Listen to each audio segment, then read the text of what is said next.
ایک دن سلطان صلاح الدین ایوبی نے اپنے سپاہ سالاروں سے کہا کہ وہ وقت بھی آئے گا جب فوج میں عیاش سپاہیوں کا گروہ بن جائے گا اور اس کے سالار دشمن کے ہاتھوں میں کھیلیں گے۔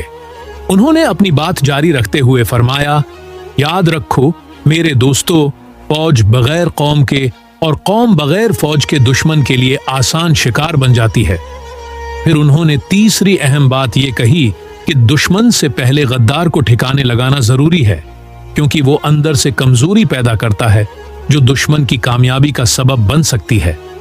آخر میں سلطان صلاح الدین ایوبی نے کہا کہ دفاع کا بہترین طریقہ یہ ہے کہ تم دشمن کی سوچ سے بھی پہلے اسے دبوچ لو، کیونکہ اگر تم دشمن کی منصوبہ بندی کو بھانپ لو تو تمہاری فتح یقینی ہو سکتی ہے۔ ان اقوال میں حکمت، بصیرت اور جنگی حکمت عملی کی جھلکیاں ہیں جو آج بھی رہنمائی فراہم کرتی ہیں۔